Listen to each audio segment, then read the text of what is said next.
What if I told you that pain could be your biggest teacher and an insight to learn more about yourself and to how to heal and just integrate all parts of yourself? This is how pain has taught me, and I hope that you can get an insight from my story to gain for yourself and kind of get an insight on how to go about asking what the pain is trying to show you and teach you, saying that the pain that you're feeling in your body somewhere isn't the enemy, and it isn't the thing that you need to try to suppress it, numb it down.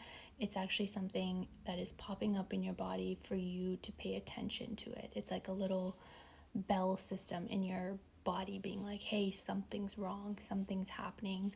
I need you to pay attention to this. And the more we ignore it, the bigger the symptoms get and whatever happens down the road. Pain doesn't just show up to be silenced. It shows up to be heard. And for years, I tried to escape mine. I iced it. I stretched it. I even spiritualized it. I tried to outrun it, but it always came back, and it always came back louder, sharper, and closer to a truth that I did not want to hear. Until I finally asked it, what are you trying to tell me? And that was after a heartbreak, a lot of pain and burnout from studying constantly, having to overcome some traumatic events, and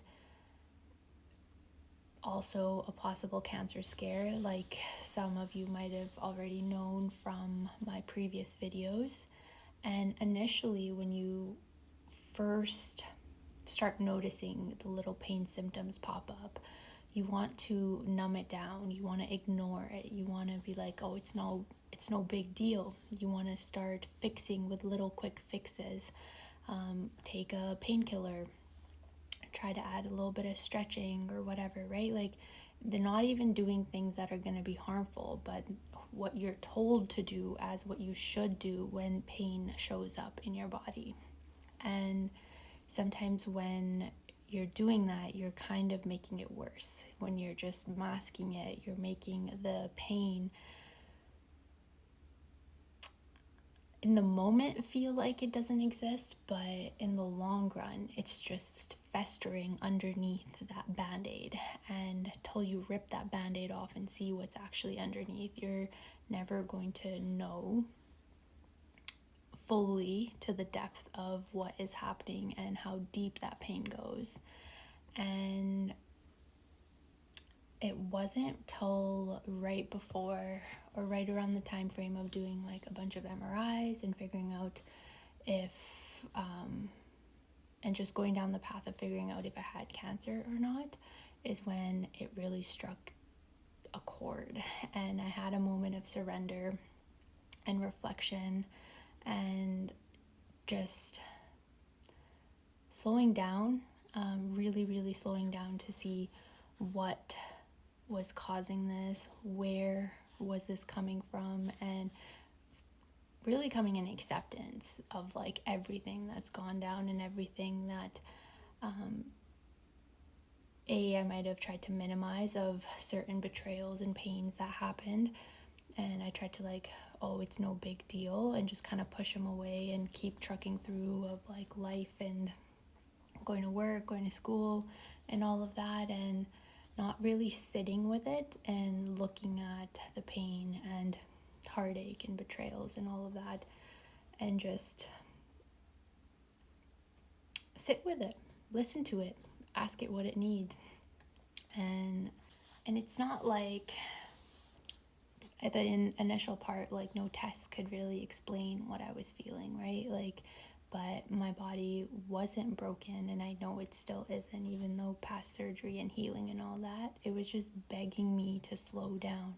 I was going 1,000 miles per minute towards what I wanted to achieve and like bring forward into my life, but I was ignoring the calls from my body to slow down and to take rest and mind and do things that bring me excitement and joy and all of that in midst of everything that was going on, to stop betraying my truth just to be liked by people, or just kind of people pleasing, even within family, friend groups, different dynamics, and to stop carrying grief that wasn't mine. Dealing with people's projections and understanding how much we take on other people's opinions and thoughts, even like how much we take that on, and realizing and creating a system in my mind and a mindset where I'm able to understand like that was a projection, that's not me, and send that person that. We're going to talk a little bit about TCM with pain. So in TCM, traditional Chinese medicine, pain is energy blockage and energy that's not freely moving and just stagnating in a place. And this can be from unprocessed emotions and just even hormonal imbalance, stress imbalance, overworking, not eating properly. There's so many different ways you start cutting corners of when you're in that go mode, or fight or flight or freeze response. Like, there's so much of your world that you're not paying attention to, and you start cutting corners around ways that you should be pouring into yourself consistently. And the body is like a messenger for you. It's not malfunctioning or anything like that. It's just letting you know there's to listen, to take a step back and see what the body needs. And each organ holds emotion and is affected by an excess of a particular emotion. And if it's not expressed, pain. It's literally in the most simple function. And pain has a location and therefore a meaning in the body. If there's a certain location where the pain is mostly, it's related to that part of the organ or system that is being affected in your body. And in Chinese medicine, pain isn't just a symptom. It's a signal, it's a conversation, it's a call back to harmony, to get back in touch with yourself, to figure out where you're going wrong and where you need to make an adjustment and course correct. And yeah, pain's just never physical. It's energy that isn't moving, the emotion that hasn't been processed yet, the truth that's been buried inside. The liver holds anger, the lungs hold grief, and the heart carries joy or the absence of it. Pain has a location, and with that, a message of what needs to be looked at, what needs to be released, what needs to be healed. My headaches, maybe your headaches aren't just hormonal. They're all the no's that you want to say to people, or the times where you want to stand up for yourself, but you swallow that no and don't voice the thing that is actually what you want to voice, and you hold it in to keep the peace. The tension of trying to hold everything together when inside you're falling apart inside. The chest pain, that might be grief. It also could just be lack of joy in your life. Grief that you intellectualize and never actually allow yourself to feel. You talk your way through that feeling instead of actually sitting with it, because sitting with it is way too hard to feel. And the pain that you're feeling might be a signal and a message to try to bring you back to yourself, not as a punishment, but a guide to naturally heal what your intelligent body already knows how to do. Sorry, I needed to fix the camera. I recorded this part before and the voice didn't work, so I'm doing this part again.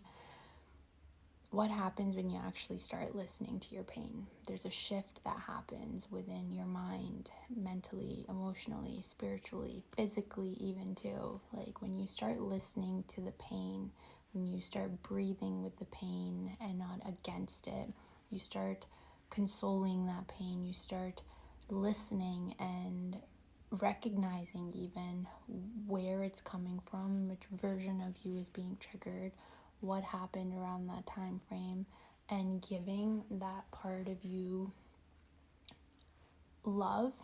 You're kind of like a China doll, okay? So there's like little versions of you as you're aging within you still. And sometimes when you're in certain situations constantly, there's parts of you that are being triggered. And it's your adult job to figure out which version of you is getting triggered and go inward and console that little you so that that part of you can be healed and fixed. If it's not something going back that far, even, it's recognizing what this pain is trying to teach you and what it's trying to get you to listen to. You begin doing less fixing and quick numbing and icing it and trying to figure it out in that way, but more of just sitting and like literally just sitting there and feeling it. No matter how bad it hurts somewhere, no matter how much you're crying, how much you're screaming into pillows, you're allowing yourself to rest. You're allowing that part of you that you've suppressed for so long to have a voice, have an outlet to come out of you. You just console yourself to let yourself, that version of you, know that wasn't able to process those emotions and it's stuck somewhere in the body, that you're here now and that you're going to take care of it now. And when you start doing this consistently, it might not happen the very first time, but once you start doing it consistently, the pain starts to soften. And not because it's just disappeared or just vanished, it's because you stop resisting the message that it's carrying and trying to teach you and trying to get you to look at. Maybe it's that you need to like allow yourself to have those natural epiphanies when you're sitting with that pain. It could be something like you need to speak up more when you're triggered, or when someone's pissing you off, you need to tell them off. Stop doing the people-pleasing tendencies. There's a message that your body's trying to show you of what needs to get done and what needs to shift and what needs to change. Whatever you've been doing up to this point of life, or up to this point, is no longer working for you, and you need to have a shift in mindset, in the way you do things, in the way you think of things, so that you can listen to this pain and release it. Not saying all pain is like this, but there's a good chunk of people, especially that I see in clinic, that it's mostly suppressed emotions that are just surfacing as pain randomly, unexplainable by Western medicine in your body somewhere. And realizing that your body's not broken, it's just begging to be heard. It's begging to be listened to. And when you do that, it starts to heal. It starts to figure out, okay, I'm in a safe place now. You're creating that safety within your body, even if that safety wasn't around when you were growing up or whenever this pain started or whatever. You're allowing your body to feel safe and get out of the fight or flight or freeze response.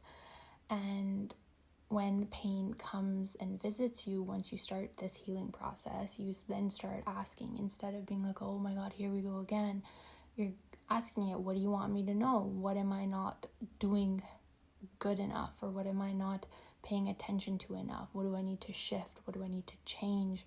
And you start to listen, not to silence it, but to just figure out what part of you that needs to get healed, that you created, that you allowed. There's a version of you that allowed this pain to come through. And what is it? Like, you get your why. The thing about pain too is it kind of lets you think that you've healed it, or you've moved past it, or you've worked through it, or whatever.